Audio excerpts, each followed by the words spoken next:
My goal for this channel is to cause 100 people to enter into the little known world of retail commercial real estate by the end of 2026. So December 31st, 2026. So if you're a student or if you're thinking about having a career change, you are my core audience. So the way I will be doing this is by helping through my YouTube channel provide a few things. One is to help pique the curiosity of our industry just by explaining how it is very exciting, super fast pace is things, no 2 days are the same. So there's new things happening all of the time, the trends, and just kind of give you a lens or a perspective on commercial real estate that maybe you didn't have before.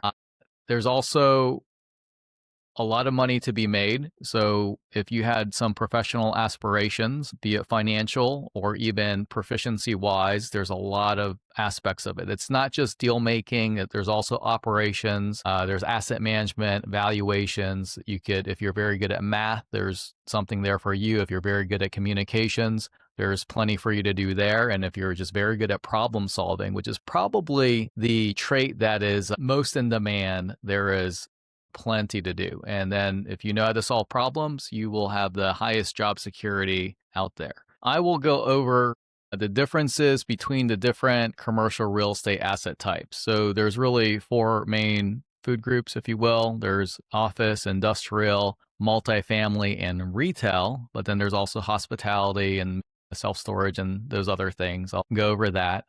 I will go over why real estate and especially commercial real estate is the ideal investment, and ideal is an acronym. I'll go over the various things that you can do within commercial real estate, the different, job tracks that you can start in, whether it's accounting, property management, operations, asset management, acquisitions, brokerage, leasing, etc. Within retail itself, there's a lot of nuance as well. Personally, we buy grocery anchored and discount anchored and necessity and essential use anchored retail open air shopping centers. But then there's malls, which are more enclosed malls. There's high street or street retail. Then there's mixed use. There's entertainment. There's lifestyle and a lot of different other kinds of retail. So I'll go into that as well. And you might be asking, so who am I and what credentials or qualifications do I have to talk on the topic?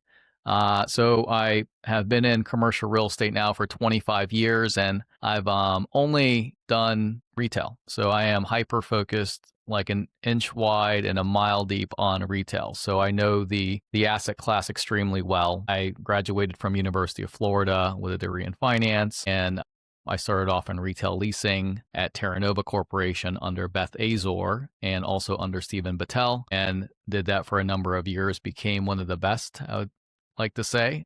So retail leasing taught me how to add value to properties through the proper curation of the tenant mix and the structuring of the leases. Then I also worked at Woolbright Development, which is a merchant developer under Dwayne Stiller and Pete Schlang, and they were more of the property flippers, but in shopping center form. So they would buy a property, lease it up, fix it up, hold it for, I think, a year and a day or 2 years and a day, sell it and make a very good profit and roll those profits into even bigger deals. I also spent a year with Ram Real Estate with Ivy Grainer and Casey Cummings, and they were more of a fund-driven model, which is kind of interesting because now Saglo, which is the company that I run, is also a fund-driven model, but different asset type than what Ram Realty currently owns.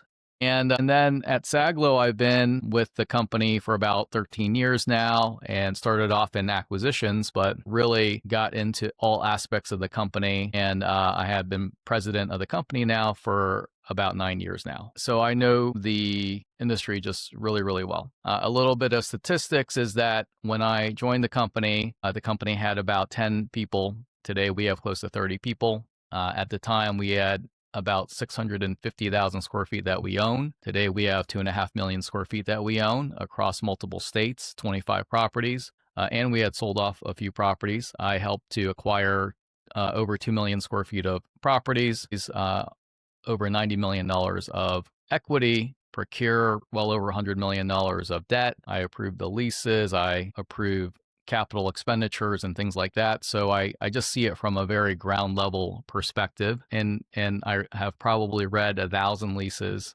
and have gone through dozens of loan documents and looked at dozens of purchase sale agreements. So just a lot of firsthand type of stuff. So, I'm not trying to get anything out of this. I'm really just wanting to give back to an industry that's given me so much. And I felt like this is a good way to do it at scale. So I don't, and also since I don't have children, I'm married. We tried to have children, but didn't accomplish that. This is just also a method to really to feed the need to teach and mentor, as I mentioned, at scale. And YouTube being, I think I read somewhere that it is the video outlet that is probably the most watched or the most used in the United States or maybe even the world. I felt like that was a great outlet. And look, try to bring a little good to the industry and to the world. You can really help me become successful at this goal if you can bring awareness to the channel. If you know somebody that is a student or is thinking of a career change and would like to know more about commercial real estate and would be open-minded to learning more about the retail shopping center industry, if you can please direct them to this channel, maybe they'll see something or hear something that could spark an idea or spark an interest. We, like any other industry, it's really driven by the talent that's entering into the industry. And I think that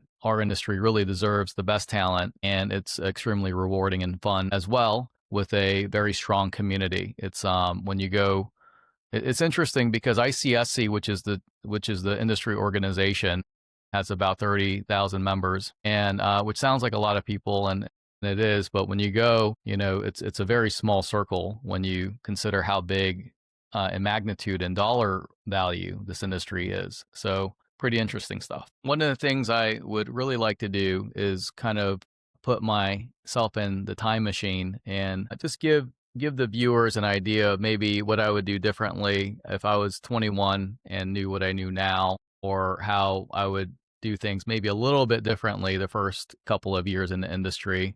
I would say overall I'm pretty satisfied with my trajectory, but I think that it's, looking back on it now, when I was 22 or 21, I think that the greatest that I aspired to be was director of leasing or head of a leasing department by the time I retired. And today I am a GP of hundreds of millions of dollars worth of real estate. And I have invested a lot of money in real estate and have, significantly increased my net worth.